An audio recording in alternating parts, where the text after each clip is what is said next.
Hai Mau Jadi Friends, kembali dengan podcast Mau Jadi App. We help you to become professionals. Hai, kenalin nama aku Davasena, bisa kalian panggil Dasen. Kali ini kita akan ngobrol dengan narasumber kita, ngebahas seputar marketing. Nah, narasumber kali ini juga memiliki hardworking skill dan branding yang bisa dibilang keren banget nih. Beliau juga terampil dalam perencanaan suksesi dan pengembangan pemimpin. Dilihat dari profilnya sih, narasumber kita kali ini memiliki banyak pengalaman ya. Tapi jangan salah nih, Mau Jadi Friend, narasumber kita kali ini tuh masih muda loh. Beliau merupakan mahasiswa angkatan 2019 dari Creative Partnership BINUS. Nah, tapi jangan salah nih Mau Jadi Friends, narasumber kita kali ini tuh masih muda loh. Dia angkatan 2019 dari jurusan Creative Partnership BINUS Bandung. Nah, keren banget gak sih? Masih muda tapi udah memiliki skill marketing yang terbilang banyak nih. Kayaknya lebih enak kita kulik lagi pengalaman-pengalamannya. Kalau gitu langsung aja kita ngobrol sama narasumber kita ya. Oke, halo Kak, namanya boleh diperkenalkan dulu? Halo, nama saya Mustafa Kamal. Saya mahasiswa dari Creative Partnership BINUS Bandung. Nah, untuk domisili Kakak ini kali ini Kakak tinggal di Bandung atau dari luar kota sih Kak? Saya asli dari Bandung sih. Oh, asli dari Bandung. Nah, ngomongin tentang kan Kak tuh kampusnya dari BINUS nih. Pengen tahu sih aku hobi Kakak tuh gimana sih untuk menyeimbangkan antara belajar di BINUS dan bisa menjalankan beberapa bisnis juga, ada prestasinya juga banyak gitu kan. Oke, jadi mungkin kalau untuk hobi sendiri sih, saya ada beberapa hobi yang emang berkaitan juga sih dengan bisnis saya. Jadi hobi saya itu biasanya, saya biasa untuk ketemu orang-orang yang berada di bidang bisnis atau marketing. Jadi kita sering nongkrong dan membahas hal-hal yang lagi trending misalkan gitu. Dan juga kalau misalkan untuk kegiatan olahraga saya beberapa kali suka nge-trail juga, eh panjat tebing dan beberapa kegiatan outdoor lain sih. Hobinya lumayan seru ya menjadi friends dan emang kelihatannya bahasan-bahasan yang diomongin di lewat hobinya juga keren-keren nih. Oke, kita boleh bahas dikit nggak sih waktu SMA-nya? Oke, jadi pas SMA sendiri sih saya bukan pelajar berprestasi juga sih, ya biasa-biasa aja. Belajar seadanya. Cuman waktu SMA sih saya aktif di organisasi yaitu di FTL itu sendiri sih. Jadi kan kita kebetulan saya divisinya waktu itu sempat di transport juga pernah, di acara juga pernah. Dan pas kelas 3 akhirnya saya dipilih untuk jadi ketua sponsor dan ketua pra-event 3 sih waktu di F2L.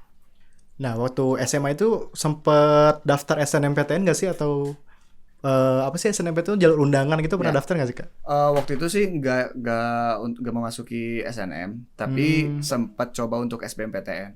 Waktu itu saya pengen masuk ke jurusan SBM ITB, cuman karena mungkin pas saya SMA saya nggak terlalu begitu memikirkan akademis ya mungkin. Tapi sekarang sih saya rada kenapa enggak ya waktu itu ya sebenarnya.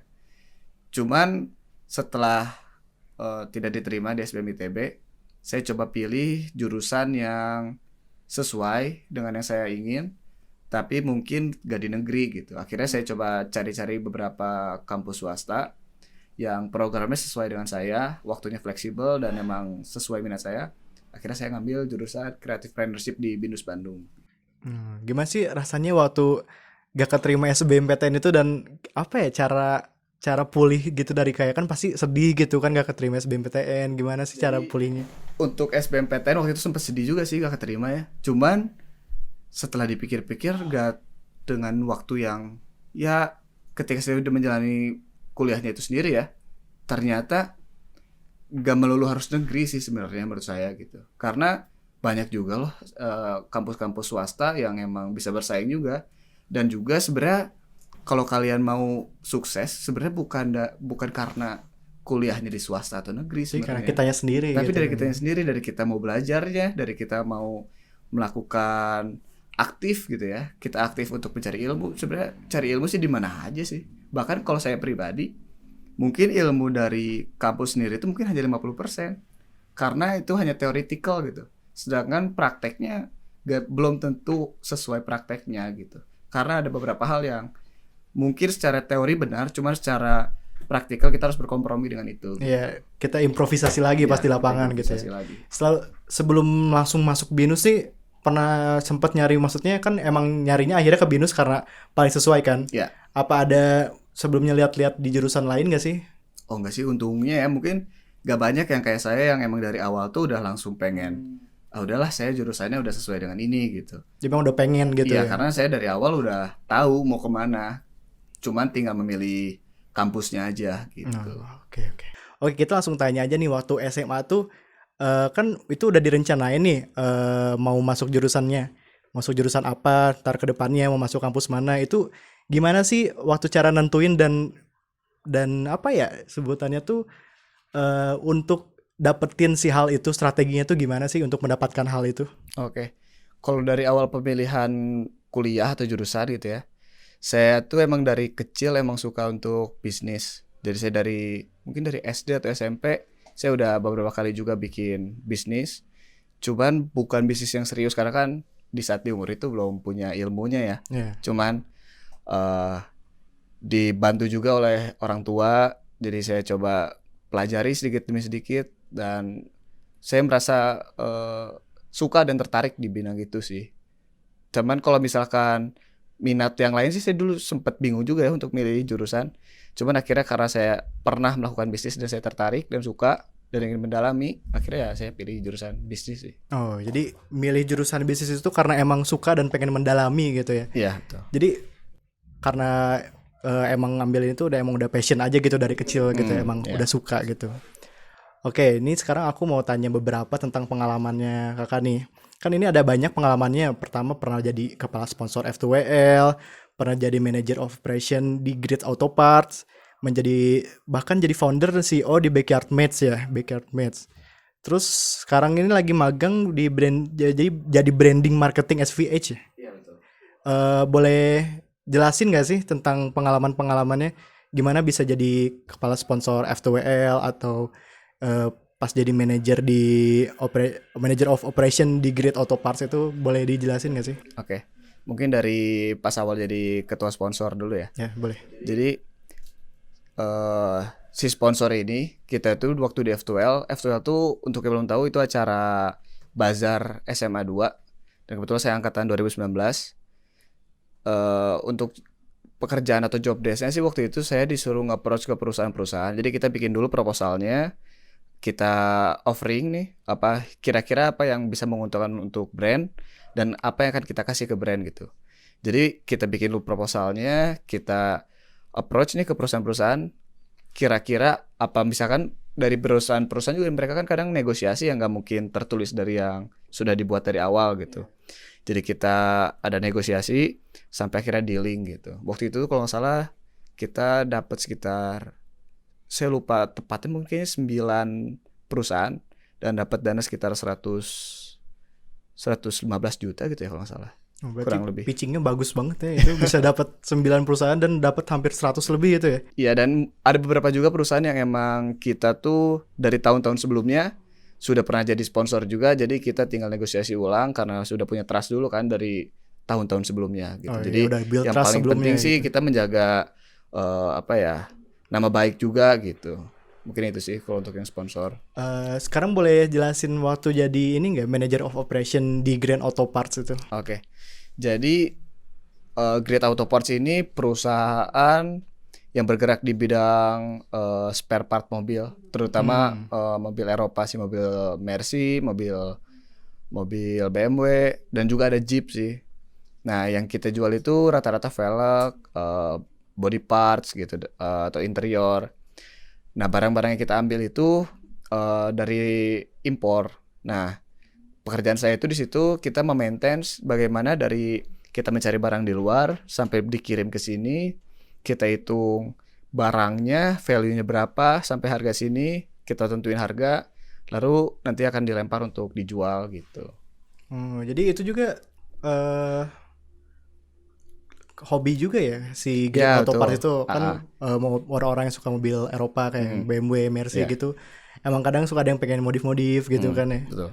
Oke, boleh sama next nih kita bahas tentang awal mula bisa jadi founder dan CEO dari Backyard Mates ini gimana sih, Kak? Oke. Jadi waktu itu kan saya sempat kerja di perusahaan auto parts itu. Dan saya merasa kayaknya kalau saya cuman bekerjanya di bidang operasionalnya aja, kayaknya saya perlu mengembangkan hal lain sih gitu. saya perlu mengembangkan hal lain. Akhirnya saya coba pikir ide ya awalnya. Kita bikin bisnis plan-nya dulu, apa yang cocok dengan saya dan apa yang saya suka gitu. Jadi awalnya saya tuh emang suka kuliner dan melihat brand barbecue di Indonesia tuh belum terlalu banyak yang mengangkat tentang smokehouse. Jadi rata-rata mungkin teman-teman juga taunya makanan-makanan kayak steak atau grill-grillan gitu kan. Makanya kita coba untuk membuat hal yang baru, itu smokehouse gitu. Sebenarnya nggak baru juga sih, cuman belum banyak aja di Indonesia. Kalau di luar itu mungkin culture-nya mungkin ya kayak di Amerika gitu ya. Mereka tuh culture-nya kumpul bersama keluarga gitu kan, barbekyuan, smoke gitu. Dan emang tekniknya itu perlu waktu yang panjang juga sih gitu. Awalnya saya suka itu, saya coba buat bisnis model kanvasnya dulu. Akhirnya saya riset dulu untuk produknya sampai benar-benar apa ya, layak jual dan emang udah enak gitu ya. Akhirnya mulai dari situ saya juga awalnya saya belum terlalu mengerti tentang marketing sih. Dan akhirnya semuanya belajar otodidak dan dari kampus mungkin ya. Mungkin itu sih cerita awalnya. Jadi awal dari Backyard Match itu karena suka ke smokehouse kayak gitu, Iya. yang emang prosesnya memakan waktu gitu kan, Iya. dan pengen bikin itu jadi sesuatu di Indonesia. Ya itu. Oke. Nah sekarang kan lagi magang nih, berarti sekarang masih magang ya? Ya sekarang lagi magang Lagi juga. magang di sebagai branding marketingnya di SVH. Iya, Itu SVH itu apa sih?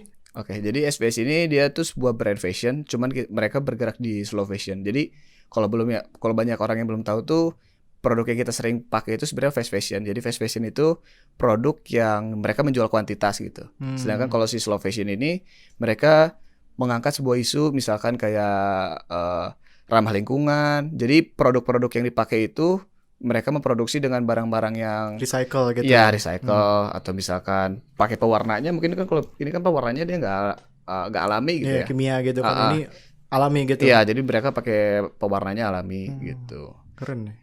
Dan untuk di SBS sendiri sebenarnya awalnya sih saya juga rada nggak mau sebenarnya untuk intern gitu. Sebenarnya cuman ketika saya sudah menjalani bisnis, permasalahan di bisnis itu ketika kita membuat sistem itu paling susah. Makanya saya coba intern dulu untuk tahu bagaimana sih caranya perusahaan besar dalam membuat sistem gitu. Jadi mulai dari si pegawai ini report ke atasannya gimana, dan cara pekerjaannya misalkan kalian bekerja di bidang marketing nih, kalian kan harus tahu dulu nih produknya apa, target pasarnya siapa, dan setiap kita punya ide atau misalkan mau bikin campaign nih, kalau kita misalkan mau bikin campaign, kita bikin dulu mood boardnya, terus kita mau arahinnya kemana, baru kita ke atasan minta approval, baru kita jalan gitu untuk eksekusinya.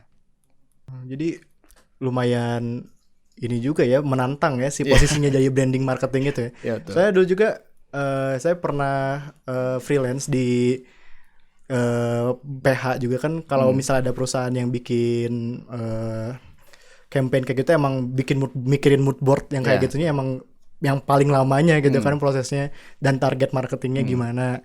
Terus aku mau nanya nih kan, udah pas lagi magang sebagai branding marketing di SVH ini, gimana sih strategi positioning dan branding dari perusahaan yang dijalanin sama kakak ini yang Backyard Mates itu? Jadi ada improvement nggak, atau jadi kayak belajar gitu, karena jadi tahu harus gimana ke depannya, bikin sistemnya gimana gitu?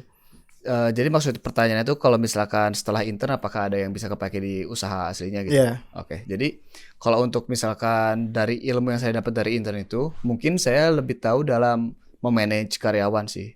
Jadi mereka itu masih kadang bingung, misalkan dia punya ide, apakah langsung dieksekusi atau harus minta approval ke siapa dulu gitu. Atau misalkan sesimpel kita akan rilis produk gitu, kita kan harus punya campaign dulu dong gitu pas mau rilis produk. Jadi saya lebih ngajarin lagi sih ke karyawan. Jadi misalkan kita mau rilis produk, idenya harus kuat dulu, kita bikin campaignnya seperti apa gitu. Itu sangat penting. Dan menurut saya brand yang bagus itu adalah brand yang punya identity yang kuat gitu. Nah dari intern itu mungkin salah satunya itu yang saya dapat juga, cara membuat si brandnya itu punya identitas yang kuat gitu. Oh, jadi as a lifestyle jadinya gitu Ya. sih brandnya. Jadi kayak kalau orang mikir ya mau yang daging-daging yang smoky gitu ke sini gitu. Kalau misalkan gini deh, misalkan kalian pernah dengar apa ya, misalkan nyebut pasta gigi pasti kan odol gitu. Sedangkan odol itu sebenarnya merek. Atau misalkan kita nyebut apa Aqua misalkan, sebenarnya ya harusnya kan air mineral kan gitu. Karena mereka punya branding yang kuat dan identitinya kuat dan juga pelopor gitu. Makanya setiap orang mau nyebut air mineral pasti nyebut merek Aqua gitu. Jadi lifestyle juga, jadi orang bisa walaupun belinya apa tapi yang kesebutnya itu Nah, gitu ya kan. betul. Oke. Nah, pertanyaan berikutnya nih, aku mau tanya setelah lulus nanti, kan ini jurusan bisnis, Ya. creative leadership, setelah lulus nanti ada perencanaan atau strategi lebih lanjut nggak sih yang mau dicapai?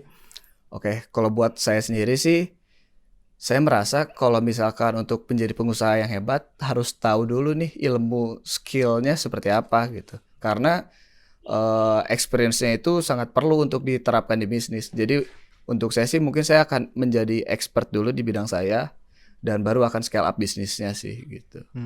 Oke. Terakhir nih, ada nasihat nggak sih buat mau jadi friend yang lagi nonton? Oke, jadi buat teman-teman SMA nih yang misalkan mau cari jurusan, untuk sekarang sih menurut saya coba lakuin dulu yang teman-teman suka gitu. Habis itu setelah tahu apa yang kalian suka, coba pelajari hal yang lebih dalamnya dan eh, kira-kira apakah kalian mau dan tertarik untuk bekerja di bidang itu gitu. Jangan sampai kita udah kuliah 4 tahun, 3 tahun gitu. Ternyata salah jurusan kan gitu. Nah, makanya nih mau jadi friend, kalau kalian nanti mau masuk kuliah tuh pastiin dulu kalian tuh suka sama jurusannya dan emang udah klop banget, emang passion gitu. Karena jadi kalian ngejalanin nanti selama sekuliahnya tuh nggak beban gitu kan ya, Ya, karena betul. jadi enak aja karena kita suka juga kan. Oke, thank you so much buat Kak Mustafa. Ya, Makasih banget sama-sama. buat podcast hari ini. Ceritanya juga sangat menginspiratif dan bagus banget, keren banget. Di umur segini udah banyak banget CV-nya, pengalamannya juga banyak. Oke, buat mau jadi friends, thank you yang udah nonton dari awal sampai akhir. Ikutin terus podcast kita. Mau jadi app, we help you to be professionals.